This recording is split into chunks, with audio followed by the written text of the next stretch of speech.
책임자들은 백성에게 말하여 이르기를 새 집을 건축하고 낙성식을 행하지 못한 자가 있느냐? 그는 집으로 돌아갈지니 전사하면 타인이 낙성식을 행할까 하노라. 포도원을 만들고 그 과실을 먹지 못한 자가 있느냐? 그는 집으로 돌아갈지니 전사하면 타인이 그 과실을 먹을까 하노라.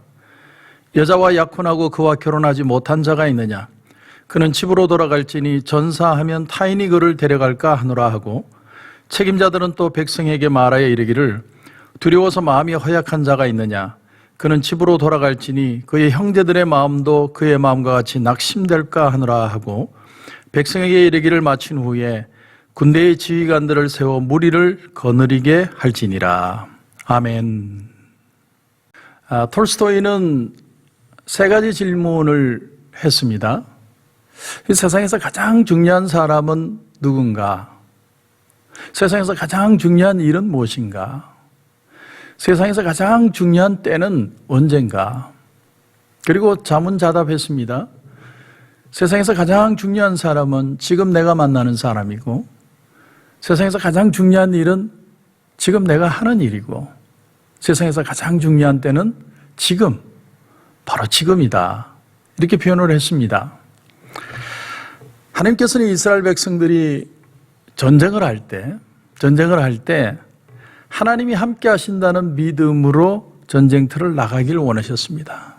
그런데 오늘 말씀을 보면 그런 전쟁터에 오로지 전쟁에만 집중하는 인생이 아니라면 그 사람들은 돌려보내라, 이렇게 말씀하십니다. 돌려보내라. 오늘 5절을 보면 책임자들은 백성에게 말하여 이르기를 새 집을 건축하고 낙성식을 행하지 못한 자가 있느냐? 그는 집으로 돌아갈지니 전사하면 타인이 낙성식을 행할까 하노라. 그런가 하면 포도원을 만들고서 수확하지 못한 사람, 약혼하고 결혼하지 못한 사람, 두려워하는 사람 다 돌려보내라는 겁니다. 아니, 지금 싸울 사람이 한 사람이 더 중요할 텐데 하나님은 두려워하는 사람, 일이 있는 사람, 마음이 복잡한 사람 다 돌려보내라는 말입니다. 무슨 말씀입니까? 개인적인 문제로 전쟁에 집중이 안 되고 마음이 분산이 되는 사람이 있다면 전쟁에 참여시키지 말라는 거예요. 왜냐하면 전쟁은 온전한 헌신이 있어야만 하는 것이기 때문이라는 거죠. 전심으로 싸워야 될 군인이 낙심하고 안절부절 못하고 그러면 옆에 있는 사람까지도 같이 전염된다는 겁니다. 그래서 오늘 8절에 그의 형제들의 마음도 그의 마음과 같이 낙심될까 하노라. 한 사람의 낙심이 다른 사람의 마음에도 불안과 염려를 전염시킨다는 거죠. 그래서 불안하고 마음이 나누인 그 사람 때문에 그 주변의 사람까지 다 사기가 저하된다는 겁니다. 하버드 대학에서 20년 동안 강의했던 에드워드 M. 할로웰이라고 하는 교수님이 계십니다. 근데 이분이 쓴 책 중에 창조적 단절이라는 책이 있습니다. 창조적 단절. 그 책에서 그분이 무슨 얘기를 하냐면 정말 창조적 단절이 있고야 창조적 미래가 있다, 이렇게 표현을 했습니다. 우리가 미래가 보이지 않는 이유는 뭐냐면 오늘 이 시간 내가 단절할 걸 단절하지 못했기 때문이라는 것입니다. 것이라는 겁니다. 그러니까 하나를 택하고서야 모든 것을 취할 수 있다는 겁니다. 그러니까 하나를 택하고 나머지를 버려야만 내게 드디어 무언가가 보이기 시작한다는 것이죠. 누가복음 9장에 보면 세 사람의 제자에 대한 얘기가 나옵니다. 세 사람의 제자. 한 사람은 예수님을 찾아왔습니다. 이 사람은 열정형의 사람입니다. 첫째 사람은 열정형의 사람입니다. 주님이 어디를 가시든 나는 주님을 따라가겠습니다. 근데 주님은 그 제자의 마음을 꿰뚫어 보시고 이렇게 말씀하십니다. 여도 굴이 있고 공중의 새도 집이 있으되 인자는 머리 둘 곳이 없도다. 아주 은근하게 말씀을 하지만 그 비유 속에 무궁무진한 진리가 있습니다. 새도 깃들 곳이 있고 여도 굴이 있다. 다시 말하면 먹고 자고 하는 문제를 네 눈에 보이지 않을 수도 있다는 거예요. 내가 책임지지 않는 것처럼 보일 수도 있다는 거예요. 그 각오가 되어 있느냐 물어보시는 겁니다. 여기에 대해 이 사람은 확실한 결단이 없는 사람입니다. 예수님과 함께 죽을 만한 그런 결단이 없는 거죠. 그래서 예수님의 인기, 예수님의 능력, 예수님의 말씀, 그것이 좋아서 그저 쫓기를 원하는 사람입니다. 그러나 그런 마음으로, 헌신하지 않는 마음으로, 결단하는 마음이 없으면 결국은 많은 지식과 많은 경험들이 오히려 마음을 무겁고 힘들게 만든다는 것이죠. 주님은 그것을 미리 보시고 그 제자를 돌아가게 하시는 겁니다. 예수님이 말씀하셨죠. 나를 따라오려거든 자기 십자가를 지고 나를 따를 것이니라. 이 속에 우리는 아주 중요한 결단이 있다는 것을 우리가 배우게 됩니다. 두 번째는 회의형입니다. 회의형. 이번에는 오히려 예수님이 그 사람에게 적극적으로 표현을 했습니다. 나를 따르라. 그랬더니 그 사람이 예, 따르겠습니다. 내가 주님을 따를 것입니다. 그렇게 대답을 분명하게 합니다. 그런데 내가 아버지 장례식을 치르고 주님을 따르게 해 주십시오. 그렇게 표현을 합니다. 얼핏 보면 일륜지 대사라는 말도 있듯이 아버지 장례식을 치르고 오는 것이 자식된 도리가 아니겠습니까?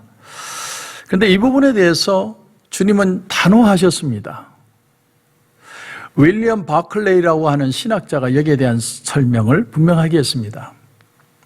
옥스퍼드 대학에서 어느 날 이 아프리카에 아주 스마트한 한 청년을 발견을 하고 그 사람에게 장학금을 보냈습니다. 그러면서 하는 말이 우리가 풀 스칼러십을 우리가 지원을 할 테니까 이 옥스퍼드에 와서 공부를 하세요. 그랬더니 그 사람이 가겠습니다. 나 공부하러 가겠습니다. 그러면서 하는 말이 내 아버지를 장례를 치른 뒤에 나는 꼭 가겠습니다. 근데 알고 봤더니 그 아버지의 나이가 40살이었답니다. 40살. 모든 것을 다 하겠다는 말은 역으로 얘기하면 아무것도 할 수 없다는 얘기죠. 하나를 결단하고 하나를 위해서 내가 모든 걸 내려놓아야 결국은 다른 것들이 다시 얻어질 수 있다. 그것을 우리는 여기서 발견하게 됩니다. 또 하나는 인정형입니다. 인정형. 이건 상당히 심리학적인 것인데 주님, 내가 주님을 따르겠습니다. 그런데 급히 가서 우리 가족들에게 인사만 하고 오게 해주십시오. 아니 인사만 하고 오겠다는데 그게 뭐 문제가 될 게 있겠습니까? 그냥 그래 그럼 갔다 와라. 인사만 하고 와라. 이럴 텐데 주님은 그렇게 말씀하시지 않아요. 인사도 하지 마라. 주님은 그 사람의 마음을 꿰뚫어 본 거예요. 그 사람의 아내는 애처가요. 그 사람은 애처가요. 공처갑니다. 가면은 잡혀서 못 올 사람이에요. 가족들이 붙들고 난리치면 절대로 못 올 사람. 그래서 주님이 가지 마라. 너무 박절해 보이지만 바로 사실은 그 사람의 심리를 꿰뚫어 보고 하는 말이죠. 여러분 깊이 생각해 봐야 될 문제입니다. 예수님이 나를 따르라고 말씀하셨다면 따르는 자의 운명을 책임지는 거죠. 어디로 가느냐고도 묻지 말고 어떻게 되느냐고도 묻지 말라는 게 그냥 위탁하고 주님이 내 인생을 책임져 주실 줄 믿고 그게 믿음이라는 거죠. 그렇게 믿고 따르면 내가 이 모든 것을 너에게 이루어 내리라. 여러분 창조적 단절이 필요한 거예요. 단순하게 그 일에 집중하고 위탁하고 맡기고 운명을 걸고 주님을 따라야 된다는 거예요. 하나님은 자신의 모든 것을 다 맡겨야 그때부터 역사합니다. 신앙은 항상 그런 거예요. 이것도 아니고 저것도 아니면 절대로 답을 못 얻습니다. 그러나 결단하면 그때부터 보이기 시작합니다. 하나님은 이스라엘 백성들이 강한 백성이 되게 하기 위해서 자신들의 모든 불신앙적인 것들을 스스로 제거하게 만드십니다. 여러 가지 돈 문제나 가족 문제나 걱정하고 두려워서 하나님 앞에 나를 온전히 바치기를 원치 않는 사람은 돌려보내라는 거예요. 돌려보내라. 괜찮다. 돌려보내라는 겁니다. 창조적 단절. 이 창조적 단절이 있고서야 능력을 경험한다는 것이죠. 오늘 말씀은 우리에게 두 가지를 말해주고 있습니다. 하나는 우리는 세상의 빛과 소금이라는 거죠. 빛과 소금입니다. 우리는 이 세상에서 더 이상 무언가를 더 얻기 위해서 남에게 피해를 주고 남에게 부담을 주는 존재가 아니라는 겁니다. 우리가 이 세상에서 변함없이 가져야 될 믿음의 마음이 뭐냐면 하나님의 마음이고 하나님의 능력입니다. 우리의 능력은 하나님이라는 거죠. 내가 어떤 생각을 하고 판단을 하고 내가 이루고자 하는 마음이 아니라 하나님 앞에 온전히 마음을 드리는 거예요. 그게 능력이고 그 속에 빛과 소금의 역할을 감당할 수 있다는 거죠. 또 하나는 오늘 하루하루의 삶이 영적인 싸움이라는 겁니다. 영적 싸움. 이 싸움은 포기할 건 포기하고 버릴 건 버려야 하는 그런 결단의 싸움이에요. 영적 싸움은 만만한 싸움이 아닙니다. 정말 결단할 수 있느냐의 문제예요. 저는 우리 선교사님들을 존경하는 내용 중에 하나가 뭐냐면 그분들이 하는 사역 이전에 그분들이 결단하고 갔다는 그 자체에 저는 굉장한 점수를 줍니다. 그건 아무나 하는 게 아닙니다. 저는 그 마음 자체를 귀하게 보는 것이죠.